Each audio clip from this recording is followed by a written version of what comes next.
Hello, Springy here. Wet gloves roasting by an open fire.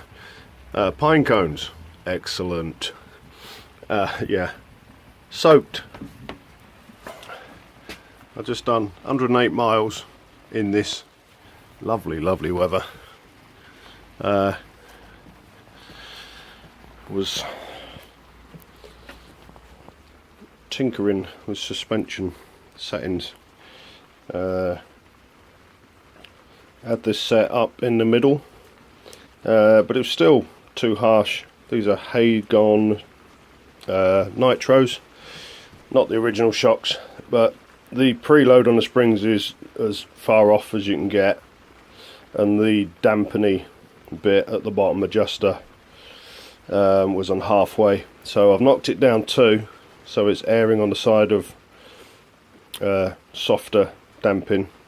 I don't know the physics of all this shit, but I don't know if you crank them down, it's a harder, tougher spring. If you loosen them off, they're already set at minimum squishy, but I've been playing with the other setting at the bottom, which I think is a dampening thing, and knocked it down 2. Seems to help. It's not so violent on the jumps, on the bumps. With 2 of us on it, it was about right, but even then it was still a tiny bit harsh, so that feels alright. The fronts, I thought these were set, you probably won't be able to see it, these little notches. I thought this was set in the middle because it had 3 showing, and there's me thinking it was like all Miss Suzuki's where you get 6. Well, this isn't. This has 7 notches. Factory settings 5 showing, counterclockwise, soften, do it up clockwise, harden. So it was actually harder than the standard factory middle setting. So I've put it back to 5 showing, which is factory, and to be honest, it's softened the front a little bit enough. It's not, none of it's real sloppy when you're riding, but you know, it is a 250 kilo bike when wet, and it ain't supposed to be a racing machine. So yeah, that has made it a bit more comfortable. So what happened is, I went out earlier, came back, readjusted all the suspension, went back out again. It just started raining, but I thought that's alright, I've got all my new gear, it's waterproof. Well, no, it's not waterproof. Nothing's waterproof when it's looking like that. The other day I put on the start of the luggage system. It's a Givey monorack system, and a big old box and a backrest. Looks massive in here, but it's not. It's the biggest one they do, but it's not as big as it looks on camera. The reason I have this, well, twofold reason.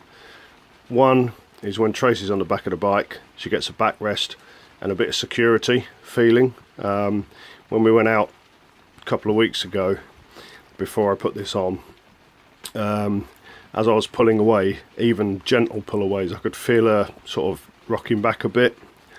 When I had the V-Strom, it had the three lots of luggage on it, and I just felt happier with Tracy on the back with a bit of, I know it's made of plastic, it wouldn't do anything in a spill, but she's happier, she's comfortable with it on there. And the other good thing is we can carry some stuff in there, so that when we get to where we're going, we can put 2 crash helmets in there, and when I eventually find some side cases, we can put jackets and stuff in there. But like a complete idiot, what I didn't do is put my waterproof in there. This is one of those giant storm suits, oversuits. Yeah, it weren't in there. So But even though you wouldn't really expect any gear to survive that apart from a waterproof suit. And to be honest, I only really got wet through all my gear after an hour in that. Basically around the crutch area where all the water pulls from your front and from the tank, and it always ends up there. And I've not had a suit yet that's ever been waterproof in that sort of weather apart from the suit that's in there. But I will be looking for just some lightweight waterproof trousers as opposed to that massive thing which takes up half the box, and it's like a giant Teletubby suit. It does the job, but it's just, you can't fit it under the seat. It takes half of that up. So, you know, not that I intend to do much riding in that, but there you go. Anyway, so the next quest is to find the side racking for some more boxes for some panniers. Like I had on the V-Strom, full set of 3, brilliant system to just turn the key and off they pop. Since getting this, I've found out that Givi have stopped doing the side racks for their boxes for this XJR 1300, which is a bit of a bummer because that would have fitted perfectly with the rest of it, and I could have had 3 matching cases. This bit here, this is just a like a support brace. You don't need it. Every one of these that I've seen on a bike has just had that rack, and then nobody fits these support braces because after all, the rider, the passenger and your luggage weight is all supported by the subframe of the bike, tail subframe. You don't need any extra support, but these, it's a bit strange with the Givi stuff. The instructions being in Italian.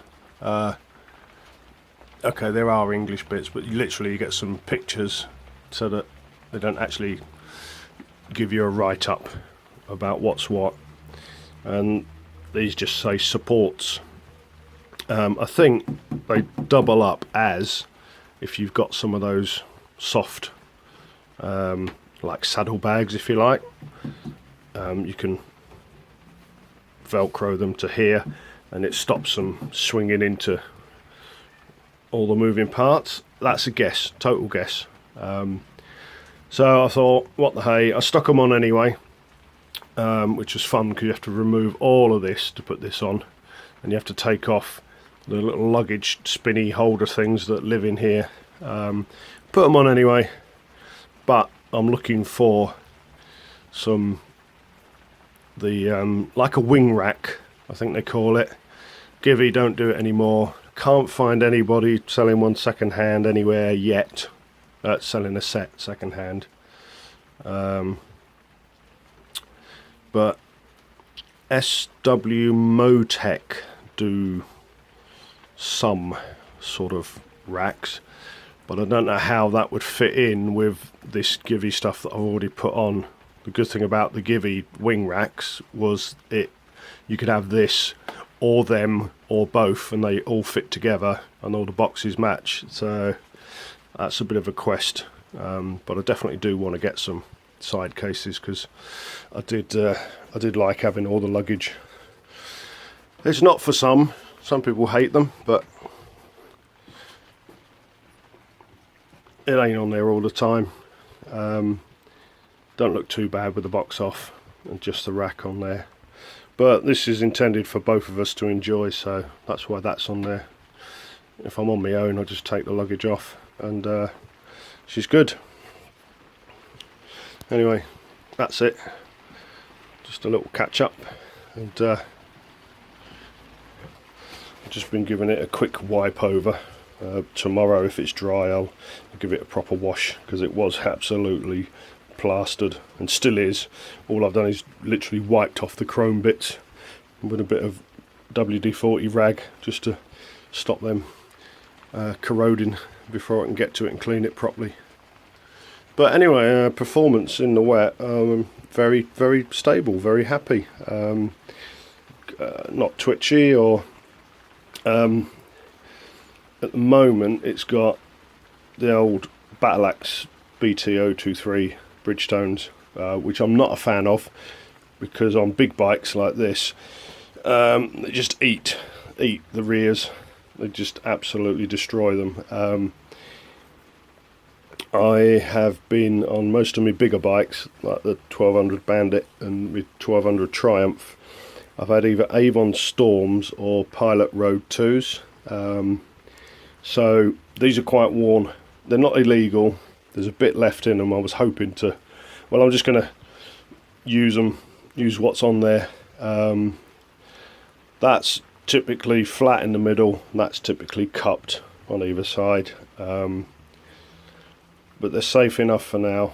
They actually performed really well in the wet, which I'm surprised, because I've never really liked the BT023s, Battle Axes. I've had loads of them, especially on Bandits. So anyway, when these get changed, I'm thinking the Pilot Roads, but I'm thinking of Pilot Road 3. I'm going to have to do a bit of research, because I think Dave Duke Dyson put Pilot Road 3s on his V-Strom 1000, and he was really impressed with them. Now, I've had loads of Pilot Road 2s, and I've been very impressed with those, wet and dry. And being a dual compound, they tend to take twice as long as these to square off. But yeah, I've never tried the 3s. Or just Avon Storm 2s, which do the same job. But we'll research that a bit nearer the time, and see how we go. Anyway, that's enough waffle. Thanks for watching. See you later. I've been Springy.